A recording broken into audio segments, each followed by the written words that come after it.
As seen in a previous video, I got this box at a local Walmart, and today we will be turning it into a box room. Now these boxes are a little small for a 13-inch doll, so we're going to have to find someone a little bit shorter. So I have this Snap Star doll, which she is the perfect size for it. This doll is around the size of a Chelsea, and she's a little short for a single floor, but too tall to make 2 floors. Now this Barbie Extra Mini, you could make a 2-story house for. So that leaves me with 2 choices.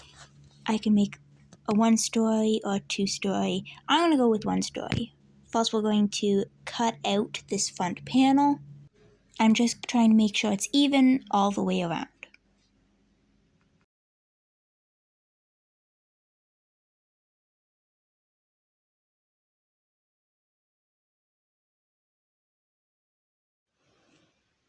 There, I decided to make it for the Snapchat doll, so we're going to cut out this wall, and I just want to make it a little more open.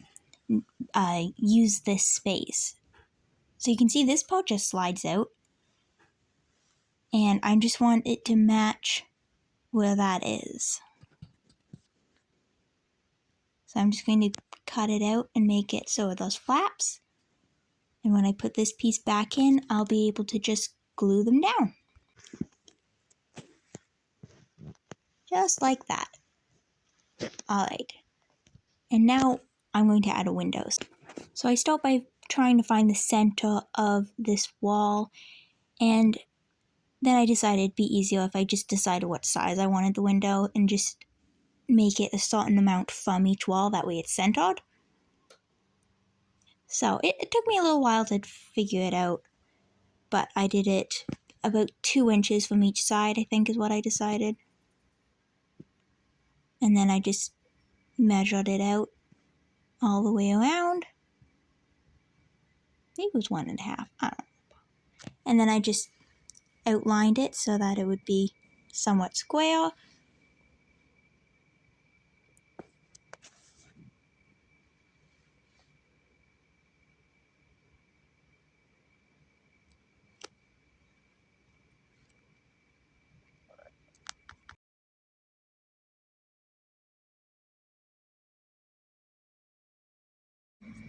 Once you're done outlining, we are going to grab an X-Acto knife and cut out the outside. Use a ruler to make sure your lines are straight. I actually flipped the box over to do the actual cutting part because I didn't want to cut through and cut my table.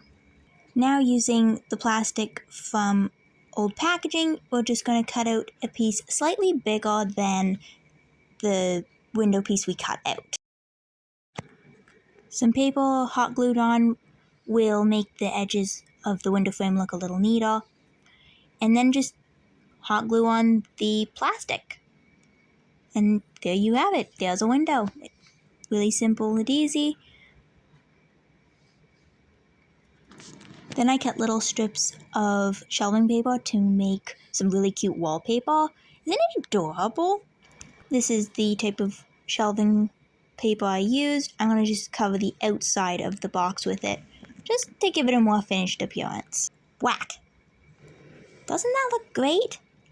Any edges that don't quite want to lay down flat, you can just use a little bit of tape and it fixes it.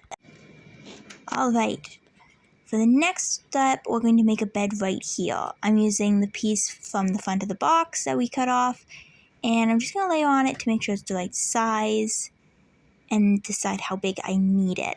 So, yeah, just decide how big I want it. So we're just going to cut it down a little bit. Alright, so we decided how wide I wanted it. I'm going to make it 4 inches and just make lines up and then a line down and then cut it, being careful not to cut my table, of course. There we go.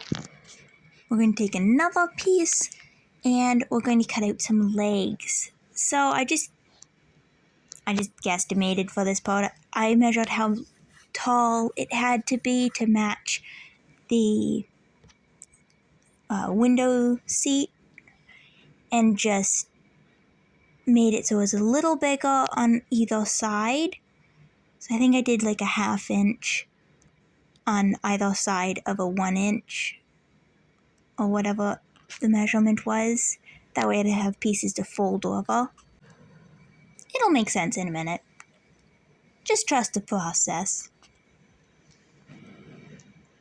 So I cut them out, and then I just cut not all the way through, just partially through along the other lines. And then see, they just fold over and do the other one. Yeah. Now they're just going to glue on like that. I'm just going to measure out so the placement is going to be at least somewhat even. It'll just make it look better.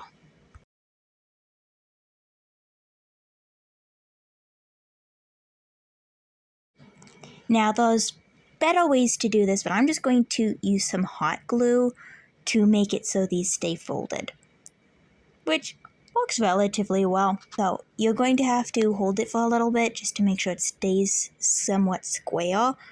You could use a piece of cardboard that you squared off, but I didn't want to do that. Now I'm just going to glue it on to the bed right where we made our measurements, and then turn it over, and there we go.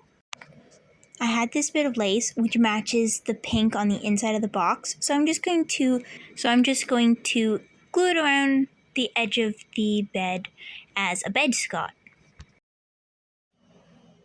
I'm going to fold it over every little bit. I'm just guesstimating measurements, and just to give it a more ruffled appearance, you could just do it straight across, whatever your preference is.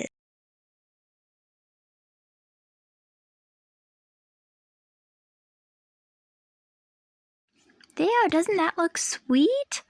Now we're going to put it in. Next, we're going to make a mattress. This is like a meat tray. Make sure it's washed. And I'm just going to cut out approximately the same size as the bed. So I'm just marking along it, not being super specific.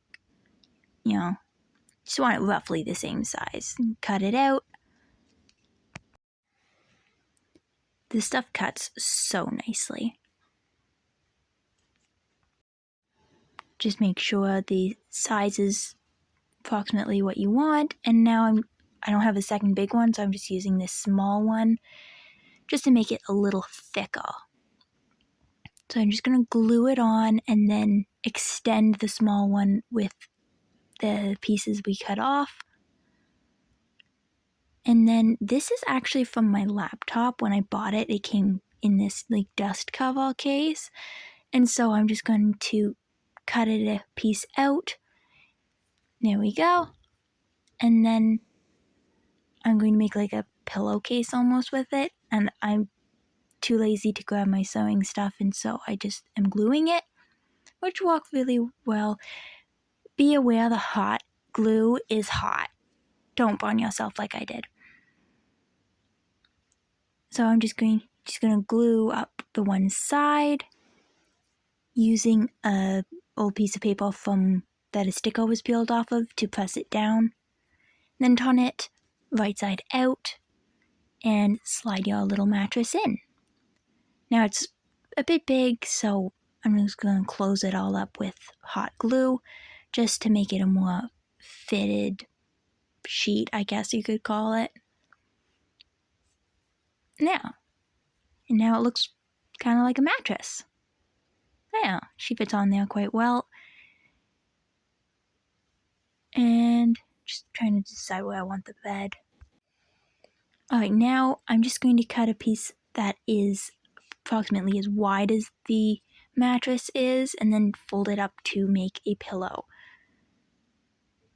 There was 1,000 better ways to do this, but this was what was easiest for me to do right now. I just filled the end with hot glue and kind of squished it. And when it was almost cooled, I peeled it and just sticked it over. I did it to the wrong side, but it was too late to fix.